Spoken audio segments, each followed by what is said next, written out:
Bismillahirrahmanirrahim. Assalamualaikum warahmatullahi wabarakatuh. Ibu bapak yang dirahmati oleh Allah, tidak ada kata yang lebih pantas keluar dari lisan seorang pendosa seperti kita kecuali ungkapan syukur kepada Allah dengan mengucapkan alhamdulillah. Dari segala bentuk rahmat, hidayah, Allah tuntun kita keluar dari rumah ke dalam majlis yang penuh dalam keberkahan ini semata semua karena izin dari Allah. Kalau bukan karena izin dari Allah, nggak akan kita berkumpul di dalam majlis yang mulia. Kenapa? Karena Allah memilih setiap hamba untuk menjadi mulia, itu haknya Allah. Kenapa Allah kumpulkan kita di dalam majlis seperti ini, di dalam majlis yang mulia? Karena Allah ingin menitipkan satu kemuliaan kepada hamba agar hamba lain menjadi mulia di sisi Allah. Kenapa kita majlis duduk di dalam majlis yang terhormat seperti ini?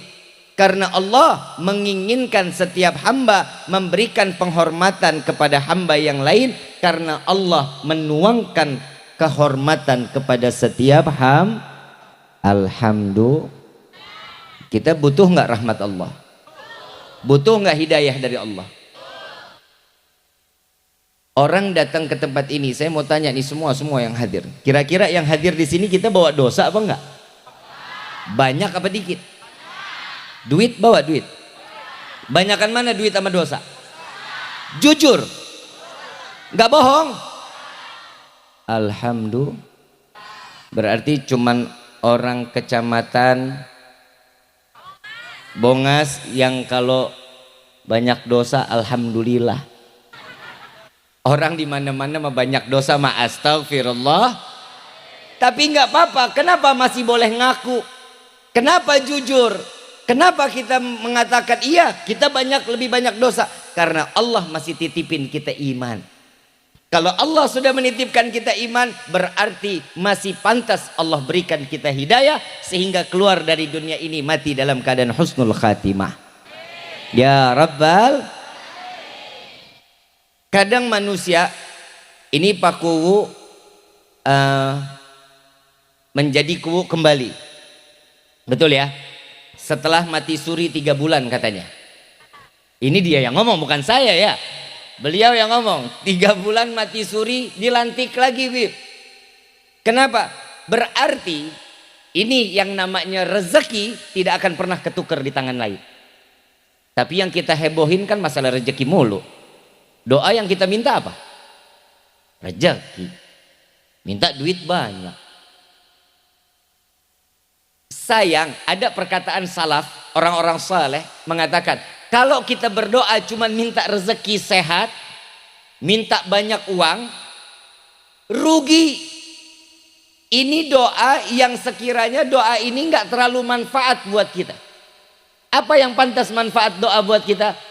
Allah berikan kita hidayah, minta kepada Allah diberikan hidayah sehingga kita menjadi hamba yang taat, hamba yang beribadah, maka rezeki akan datang kepada kita. Bukan amin, jalanin. Nggak ada yang ngedoain. Selama ini kita selalu minta sama Allah. Ini klasmen doa kita sementara. Yang pertama doa kita apa mintanya? Ya Allah berikan kami rezeki yang banyak. Betul. Mau rezeki banyak? Buat apa? AA, rezeki banyak buat apa A? Apa? Sedekah. Baik. Teteh? Ada yang bilang buat beli baju, makanya rezekinya segitu-gitu aja.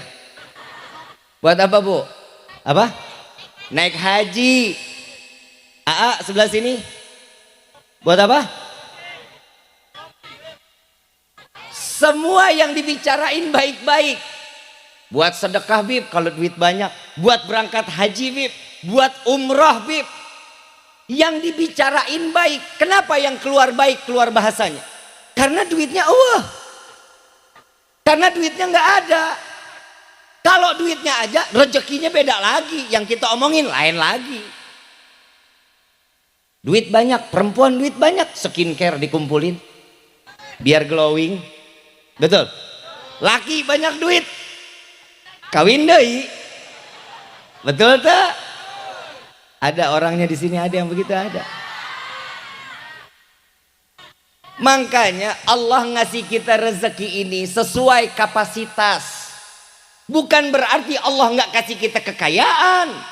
Allah ini lebih memilih rezeki itu disimpan oleh Allah, akan nantinya diberikan di yaumil qiyamah di dalam surga Firdausul A'la. Kita butuh rezeki sekarang apa nanti? Kalau saya mah mau dunia akhirat. Mau dunia akhirat apa mau nanti? Ya jangan ikut-ikut. Allahumma, ini malam doa kita dikabulin sama Allah. Ya Allah, berikan kami rezeki yang banyak. Pulang ke rumah buka pintu kamar ketiban duit. Kaget nggak? Kena jantung paeh. Manfaat duitnya nggak akan manfaat. Mintanya bagaimana? Ya Allah, berikanlah kami rezeki yang banyak, yang berkah, yang halal, yang rezeki tersebut tidak akan pernah menjadi fitnah sampai yaumil qiyamah. Ya Rabbal, ini minta yang diajarin sama Nabi. Yang kedua, apa yang kita minta sama Allah selain rezeki? Panjang ya Allah, panjangkan umur kami. Betul ya? Mau panjang umur? Yang lain mati, kita doang sendirian mau? Salah doa bahaya. Kadang orang kalau dikasih ujian minta ditambahin kesabaran sama Allah. Ya Allah, tambahkan hamba kesabaran. Ya besok ujiannya lebih gede dari ini hari, wajar. Dan minta tambah sabar.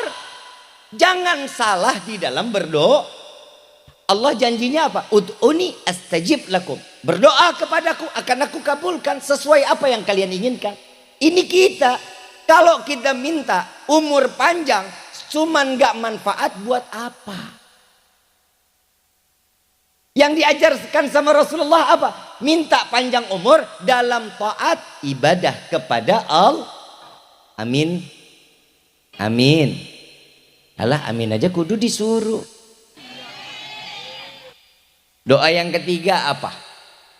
Yang kita minta sama Allah apa? Sehat itu rezeki. Sehat, sakit, uang, istri soleha, suami soleh, itu rezeki. Apa? Nah, yang kita minta matinya husnul khatimah, alias minta dimasukin ke dalam syurga. Betul? Mau masuk surga? Kenapa di sini gak ada yang minta masuk neraka? Ada yang mau? Ada nggak sini cita-cita? Ya Allah, saya pengen banget masuk neraka jahanam. Ada yang begitu? Ada. Kenapa yang diminta surga? Karena surga itu sesuatu yang dipastikan oleh Rasulullah nyaman, bahagia, senang. Betul? Nah sekarang tingkah laku kita bagaimana? Di rumah punya kaca nggak? Punya kaca? Nintar pulang ngaca. Begitu ketemu kaca tanya, siapa pantas tak masuk surga?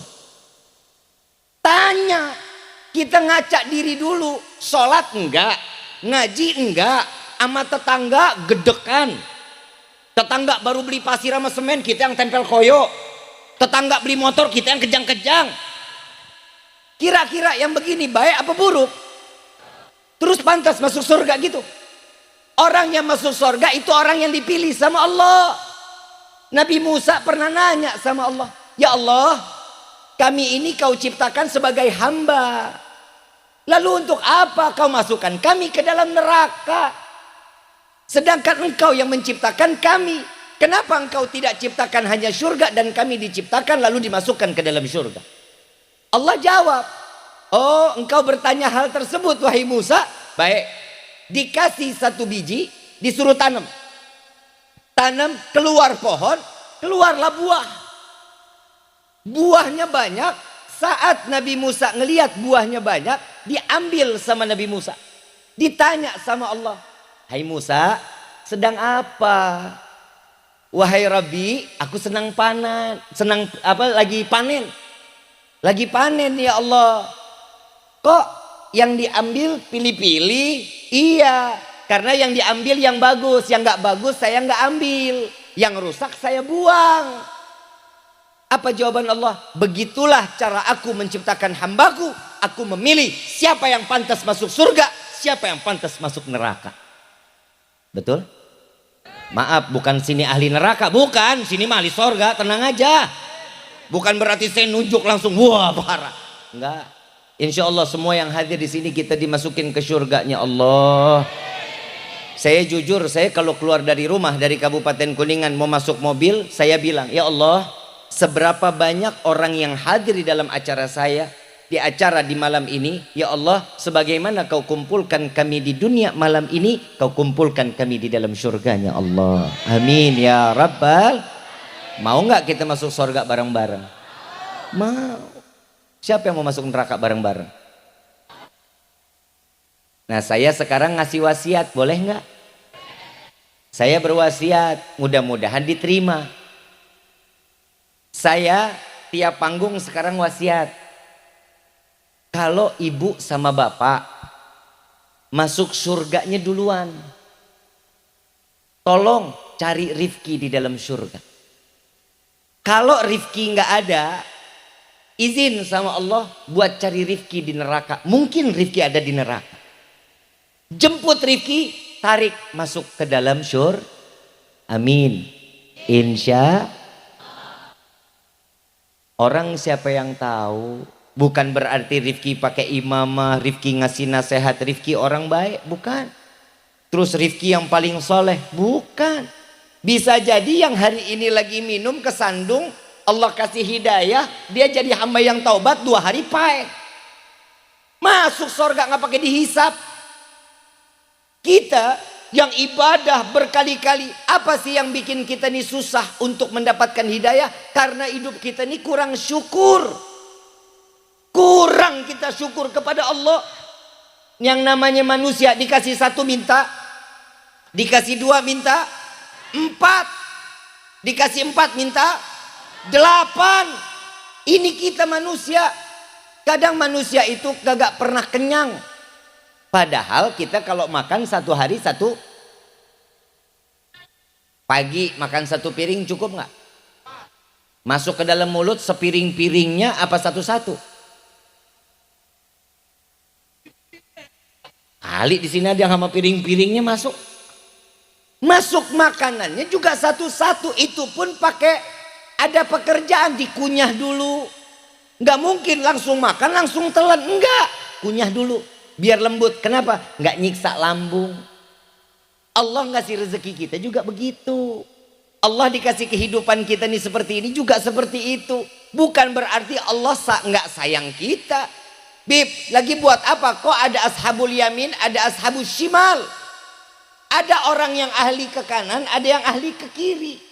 Ada yang ahli sorga, ada yang ahli neraka. Itulah kalau kata orang Indramayu, life is choice. Ngartos tuh, sarua aing tuh. Hidup itu pilihan. Hidup itu baik buruknya kehidupan tergantung kita. Kitanya maunya bagaimana? Kalau mau hidupnya baik, ikutin dong Nabi Muhammad SAW. Kalau kita mau hidup yang biasa aja, ya jauhin nabinya, jauhin. Sholat jangan. Saya selalu bilang, mau kita bejat, mau tukang main sering judi online, maaf bro. Mau yang biasa main judi online, mau yang masih sering maksiat, sholat jangan ditinggal. Kenapa? Karena sholat yang lebih gampang untuk mendekatkan kita mendapatkan hidayahnya Allah. Bib, ya kan kita bikin dosa, masa sholat kita diterima? Urusan diterima enggaknya urusan Allah. Urusan kita apa? Jalanin. Karena tidak Allah ciptakan jin dan manusia kecuali untuk beribadah. Itu tugas kita, ibadah. Mau jelek, mau buruk kehidupan kita, sholat. Allah nggak akan pernah menutup matanya melihat hamba yang masih menghormati Allah. Kadang kan kita begitu, dikasih rezeki banyak dikit, lupa sama Allah. Dikasih rezekinya kurang, baru sakit aja, ya Allah, baru ingat Allah. Kenapa? Takut mati. Betul nggak? Padahal setiap yang bernyawa pasti akan kullu nafsin dha'iqatul Setiap yang bernafas, setiap yang bernyawa pasti akan pahit. Tinggal tunggu gilirannya. Coba di sini ada umur yang 60. 60 ada? Iya 3 tahun lagi. Lah Nabi meninggal umur berapa? 63 kan? Dan Nabi di dalam hadis beliau mengatakan umatku umurnya nggak jauh-jauh denganku. Antara 60 sampai 70. Yang 63 ada? Mana orangnya? Nah, tinggal dicabut sikringnya.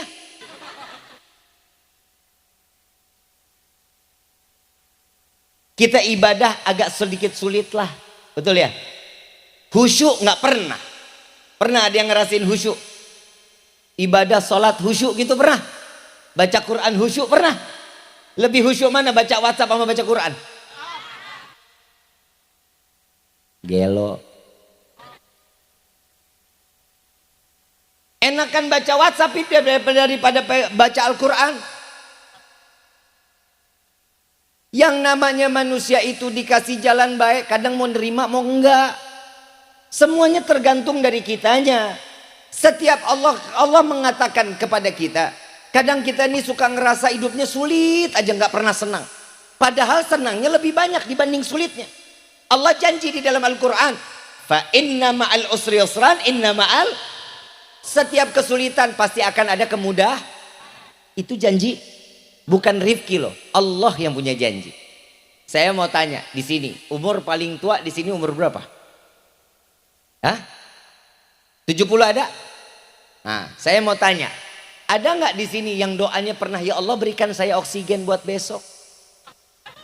Ada yang minta rezeki gitu? Gratis Allah kasih, nggak pakai kita minta, Allah kasih kok. Kenapa urusan yang sedikit itu lebih menghambat kita beribadah, apalagi urusan dunia? Yang namanya dunia kadang baik, kadang bisa jadi buruk. Kejar dunia untuk akhir, itu yang paling baik. Kadang kita ngejar akhirat buat ini yang bahaya. Setiap sesuatu, kalau dunia ini, maaf, kita ini semuanya musafir. Kita nih semuanya musafir. Rasulullah Sallallahu Alaihi Wasallam di dalam hadis Arba'in, beliau mengatakan kepada Sayyidina Umar bin Khattab radhiyallahu anhu radhahu sambil memegang pundaknya, wahai Umar, kita ini adalah musafir. Di dunia ini musafir. Suatu saat kita akan kembali ke mana tempat asal kita. Mana tempat asalnya? Itu dia. Di akhirat. Baik buruk tergantung dari amal ibadah ki. Nah, saya kasih keringanan nih. Ada kabar gembira dari Nabi. Pahalanya gede. Timbangan pahalanya berat. Nggak pakai modal ibadahnya. Nggak pakai tenaga. Tapi pahalanya gede. Mau apa enggak? Nah, yang begini aja mau. Yang nggak pakai modal, nggak pakai tenaga, mau aja. Mau nggak? Senyum. Cie. Senyum, senyum, senyum. Kita udah tinggal, ya Allah ya Rahman. Kita nih kadang jadi laki nih, laki bukan perempuan. Perempuan judes nggak apa-apa. Mukanya asem nggak apa-apa. Ini buat yang perawan, yang belum nikah, paham ya? Buat gadis ketemu laki judes nggak apa-apa, itu mahal. Ini perempuan sekarang, Assalamualaikum neng, iya Waalaikumsalam. Kita jadi laki senyum, senyum. Kenapa? Senyum itu pasti membuat orang lebih nyaman di dekat kita dibanding muka kita nggak enak dilihatnya. Udah duit nggak punya. Muka nggak enak dilihatnya. Senyum aja. Senyum. Bu. Depan suami. Senyum. Nintar mau tidur. Ayah. I love you. Bangun tidur. Ayah. Good morning.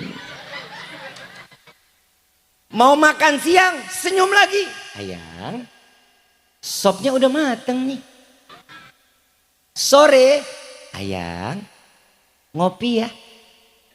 Insya Allah abis maghrib ibu dibawa ke rumah sakit jiwa. Lah hidup nggak pernah senyum, tiba-tiba senyum mulu. Ya bu ya, ya bu, mau masuk surga bareng suami. hum wa azwajuhum fi dhilalil alal araiki muttaqiun lahum fiha fakihatu wa lahum ma yad'un salamun. Siapa yang bicara tuh? Siapa yang bicara? Allah. Ini buat kita laki-laki nih. Tadi ibu mau nggak masuk surga bareng suami? Sekarang saya tanya suami, bapak mau nggak masuk surga bareng istri? Apa mikir pak? Apa? Oh enggak abi pak, di dunia aja nyusahin gimana di akhirat? Emang yang begini nih. Bu, ibu cantik. Ibu ngapa jadinya pada gadis sih? Iya. Bu, ibu paling gampang sebenarnya masuk surga loh bu. Tapi di neraka paling banyak perempuan. Lah Nabi yang ngomong bukan Rifki sih. Nabi yang bilang di neraka saat Nabi turun Isra Mi'raj, Nabi diperlihatkan surga dan neraka. Yang dia lihat di dalam neraka banyaknya laki. Tempatnya di mana? Surga. Habib kok begitu? Lah lihat aja muka-muka teraniaya.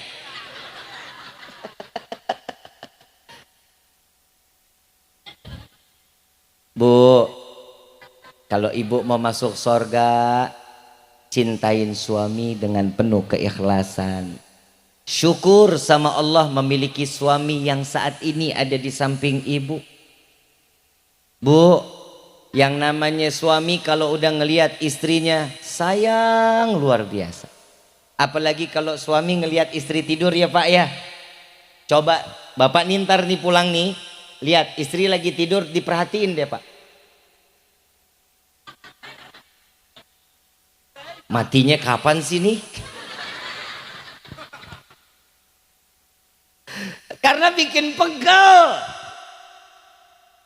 Bu, Allah kasih kesempurnaan buat laki-laki istimewa. Allah ngasih kesempurnaan, perasaan laki-laki cuman satu. Akalnya 99. Kenapa? Karena orang yang banyak bekerja, akalnya paling muter siapa? Laki. Perempuan bisa pakai akal. Semua pakai perasaan, tuh perempuan. Perempuan itu semua pekerjaan pakai perasaan, nggak percaya. Di sini pasar apa namanya? Belanja baju apa di mana?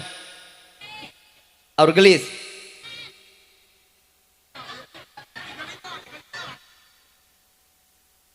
Yang belanja di TikTok kek, di Shopee kek, di Aurgelis kek. Yang kalau ke Aurgelis, bapak pernah nganterin istri belanja nggak? Nggak pernah. Karena enek. Capek nggak pak? Capek lu dari ujung toko ke ujung toko, pulang nggak ada bawaannya. Orang milihnya pakai perasaan. Ini bagus ya, harganya murah. Coba lihat di situ perasaan, kayaknya di situ lebih murah deh. Tuh. Lihat sini, perasaan yang sebelah sono bagusan.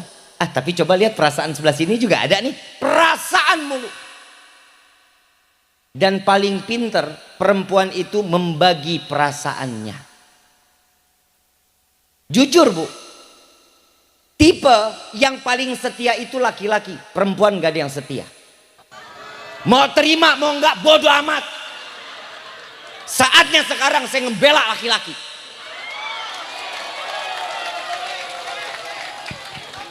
Kita laki-laki dikit-dikit disalahin.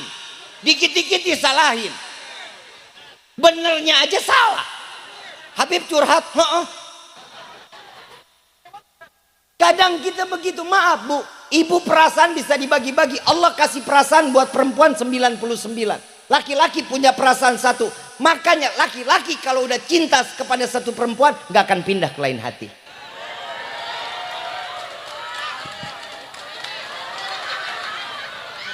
Oh belain, tenang aja. Perempuan bisa ngebagi perasaannya banyak. Cinta sama kerjaannya, cinta sama anaknya, cinta sama hartanya. Itu perempuan. Betul apa enggak? Laki-laki nggak pernah begitu. Karena laki-laki Allah kasih kelebihan akal 99 akal. Makanya banyak istri yang diakalin suami. Sorry bro, gua harus jujur. Memang begitu. Makanya laki-laki kalau jalan ke pasar, yang dicari apa yang dia tuju, mau beli, selesai dibeli dia pulang. Gak pernah tuh keliling dulu kemana dulu, gak pernah laki-laki. Tujuannya mau beli obeng, datang ke toko, beli obeng, selesai pulang. Betul gak? Perempuan bisa begitu. Nih bodoh amat. Gak pernah. Kenapa? Kurang syukur. Waktunya terbuang sia-sia. Padahal wanita itu ngurusin suami pahalanya gede, surganya jelas. Bu, yang namanya perempuan di dunia ini banyak aturan wajar. Kenapa? Karena tugas laki-laki membawa seorang perempuan masuk sampai ke dalam surganya Allah. Ku anfusakum wa ahlikum. Jagalah keluarga kita, ini tugas kita laki-laki nih bang. Ini tugas kita. Bawa istri kita, bawa keluarga kita masuk sampai ke dalam syurga. Itu yang diinginkan oleh Allah. Tapi yang kadang kita mau bawa susah banget pak. Kan main. Apalagi kalau perempuan nih, maaf ya. Amit. Hals. Perempuan mah bikin gedek. Bu, bukan saya begini, saya kesel perempuan, enggak. Justru karena saya cintanya sama perempuan. Ibu saya perempuan, istri saya. Masa iya gue laki, istri gue perempuan. Kenapa? Karena tugasnya seorang laki-laki bawa istri, bawa ibu, bawa keluarga masuk sampai ke dalam syurga.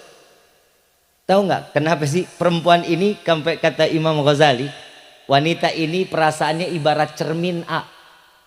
Lu tahu nggak cermin A? Punya cermin di rumah. Tiap hari kalau kita lap bagus, bagus ya. Kalau dilempar batu, hancur nggak? Bisa nggak kembali sempurna cerminnya? Walaupun di puzzle nggak sempurna, pasti ada bekasnya, betul? Begitu juga perasaan perempuan. Kalau laki-laki sudah menyakiti perempuan, hati-hati. Hati-hati. Perempuan itu, istri kita pasti akan memaafkan. Tapi ingat, bekas lukanya nggak bakal hilang.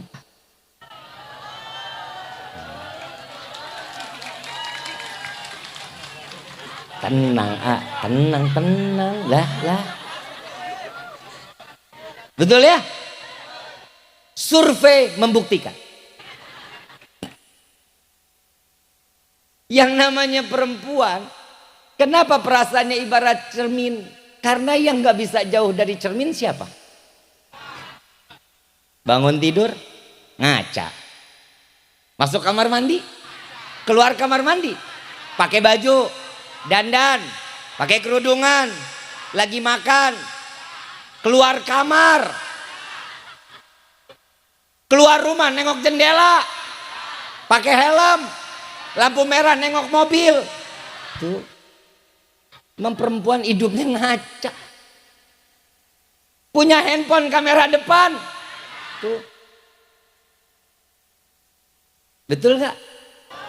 Sampai perempuan kalau lagi naik motor, maaf bu, neng, gelis, cantik, cinta, jantung hati. Nih denger baik-baik ya.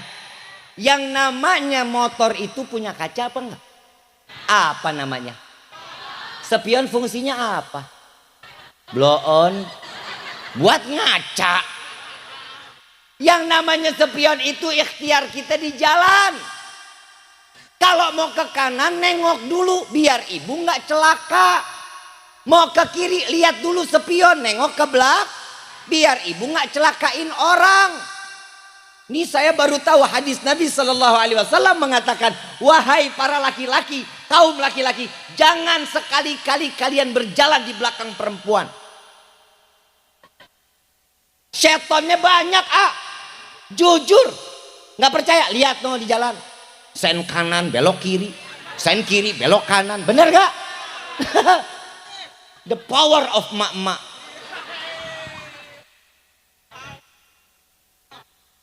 Spion buat nengok kemana? Buat nengok kemana? ikhtiar untuk menyelamatkan Tapi saya baru sadar, kenapa perempuan gak pernah mau ngelihat spion itu ke belakang? Karena perempuan itu yang dicari masa depannya, bukan masa lalunya. Masa depannya siapa? Ya kita laki-laki. Kita laki-laki ini masa depannya seorang wanita. Jadilah kita laki-laki yang baik, laki-laki yang menjadi imam yang baik. Jujur, sholat bareng istri baik banget. Baik, sekali-kali ajak istri, Neng, yuk sholat nemenin AA. Ini yang halal. Bib, saya udah deket Bib, udah ta'aruf. Oh iya, udah berapa lama? 5 tahun. Itu bukan ta'aruf, namanya cicilan mobil.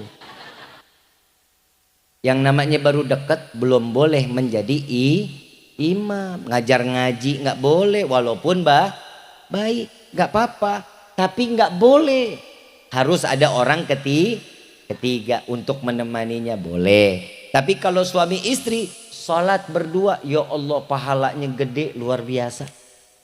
Contoh Rasulullah SAW, tidak ada manusia yang lebih pandai bersyukur kepada Allah kecuali Nabi Muhammad SAW. Di dalam satu riwayat, Siti Aisyah setelah Nabi SAW wafat, Siti Aisyah didatangi oleh 2 sahabat datang ke rumah Siti Aisyah. Diketok rumahnya. Ya Aisyah, khabirni, kabarkan kepada kami apa yang Nabi lakukan di dalam rumah sedangkan kami belum mengetahui. Siti Aisyah mendengar hal tersebut, nangis Siti Aisyah.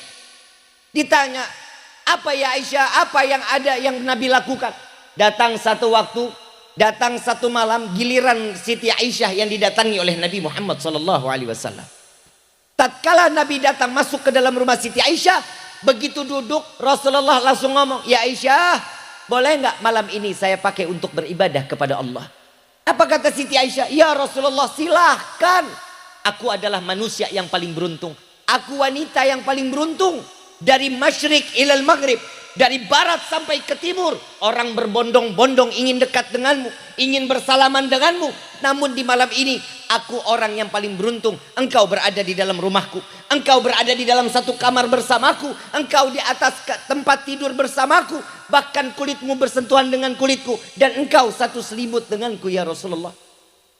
Jika di malam ini engkau pakai untuk beribadah, silahkan ya Rasulullah. Rasulullah bangkit, Nabi ambil wudhu, Nabi salat 2 rakaat. Nyambung lagi, selesai lagi 2 rakaat, nyambung lagi.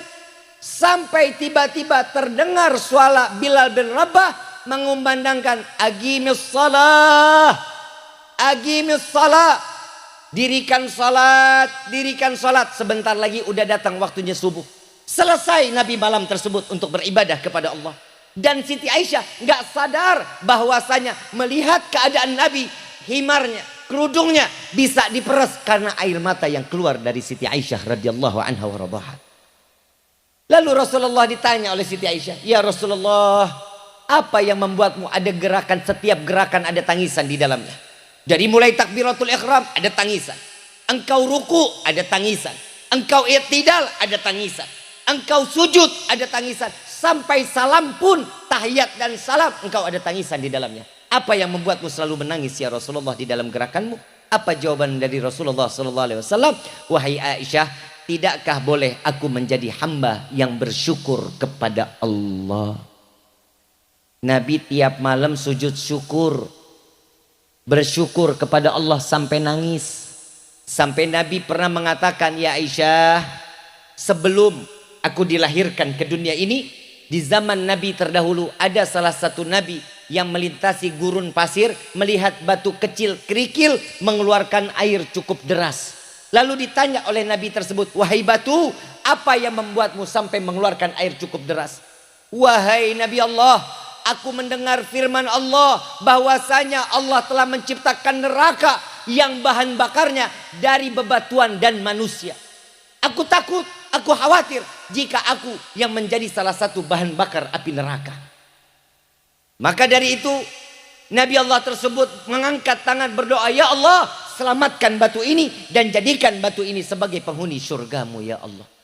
Tahun berikutnya Nabi tersebut ngelintasi lagi, ngelihat di gurun batu yang sama yang kecil mengeluarkan air lebih deras daripada yang lalu. Ditanya sama Nabi tersebut, wahai batu, apalagi yang membuatmu sampai mengeluarkan air cukup lebih deras daripada yang lalu? Apa jawabannya?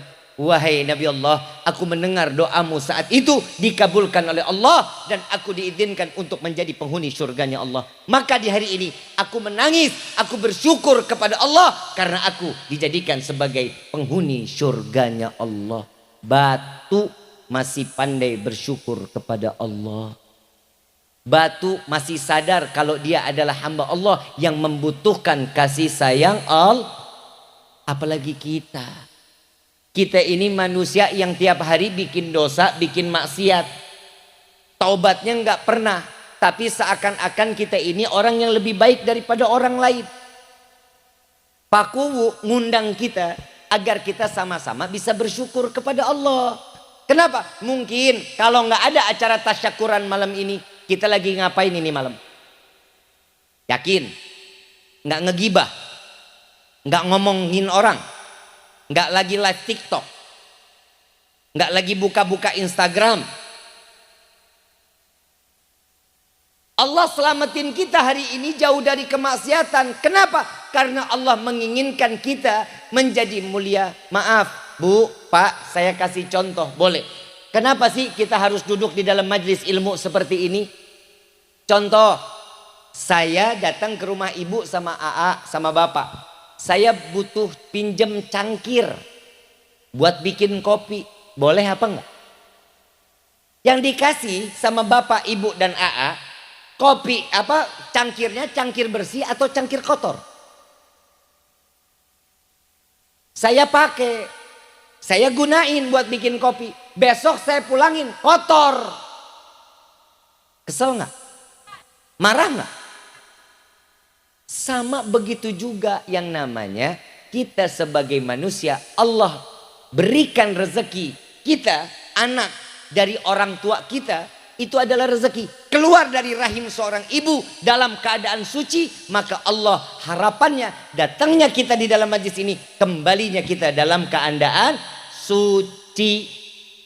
Kenapa? Karena inilah cara salah satunya untuk membahagiakan Nabi Yuna Muhammad Sallallahu Alaihi Wasallam. Nabi pasti bangga ngelihat umat berbondong-bondong masuk ke dalam surganya Allah bersama Rasul Sallallahu Alaihi Wasallam. Insya mudah-mudahan apa yang disampaikan di malam ini menjadi ilmu yang bermanfaat, dan mudah-mudahan kita pulang dari tempat ini menjadi orang-orang yang ahli ibadah. Berkah acara ini Allah berikan kita taufik dan hidayah sehingga Allah kembalikan kita mati dalam keadaan husnul khatimah. Amin ya rabbal. Al-Fatihah bil qabul wa tamam kullisul wal ma'mul wa salahi syanu zahiran wa batinan fid dini wad dunya wal akhirah, dafi'atan li kulli syarr, jalibatan li kulli khallana wa li ahbabina wa li walidina wa li walidina wa li walidina fi dini ma'al lutfi wal afiyah wa alaniyah. Anallahi nawiru qulubana, anallahi nawiru qulubana, anallahi nawiru qulubana wa ghalibana ma'adhuga wal huda wal afaf wal mauti ala dinil islam wal iman billah minnatin wal amdihan bihaqi sayyidi waladi atnan wa likulli niyatin salihah wa ila hadratin nabi al mustafa sallallahu alaihi wasallam bisirril fatihah. Ar-Rahman Ar-Rahim Maliki Yaumiddin. Iyyaka na'budu wa iyyaka nasta'in. Ihdinas siratal mustaqim. Shiratal ladzina an'amta 'alaihim ghairil maghdubi 'alaihim waladdallin. Amin amin ya rabbal alamin. Ibu bapak yang dirahmati oleh Allah, jaga anak-anak kita selalu untuk dan dibimbinglah anak putra putri kita menjadi hamba yang selalu dekat dengan Allah. Jangan pernah biarkan kalau anak kita lagi main biarin aja. Ya, tanam Allah itu siapa, Nabi Muhammad itu siapa, kenalkan kepada mereka. Dan ingat, untuk sering berkomunikasi antara orang tua dan jangan nafsi-nafsi. Biasain kalau pulang sampai ke rumah, handphonenya ditinggal. Jangan buka-buka handphone di depan anak. Ini yang bikin jadi kebobrokan di dalam hidup kita. Orang tua enggak pernah ngobrol sama anak. Yang bapak megang handphone, ibu megang handphone, anak main game. Ini yang terjadi sekarang. Jauhin handphone dari anak kita ibu, itu adalah mudarat terbesar. Jauhkan. Kenapa? Karena itu yang akan menjadi fitnah buat kita dunia sampai akhirat. Mudah-mudahan putra putri kita menjadi putra putri yang saleh salehah, putra putri yang bisa dibanggakan di hadapan Rasul sallallahu alaihi wasallam. Amin ya rabbal Rabbi fanfa'na bi barakatihim wahdina al-husna bi hurmatihim wa amitna fi tariqatihim wal mu'afatin minal fitani ya alba alwi syafa'ah ya alba alwi syafa'ah ya alba alwi syafa'ah kullu qurbah tanjali bikum bi kulli ahlil wilayah kullu hajatan qadhi kullu hajatan qadhi kullu halajatan qadhi darka ya halal madinah darka ya halal madinah darka ya halal madinah ya tarimu alaha ya tarimu alaha ya tarimu alaha wa'fu anna karim wa'fu anna rahim ya farijil ham ya kashifal gham ya man li abdihi yaghfir wa yarham da'wahum subhanakallahumma tahatu fi assalam wa akhiru dawana anil hamdulillahi rabbil. Kurang lebih mohon dibukakan pintu maaf yang seluas-luasnya. Wabillahi taufiq wal hidayah. Wassalamualaikum warahmatullahi wabarakatuh.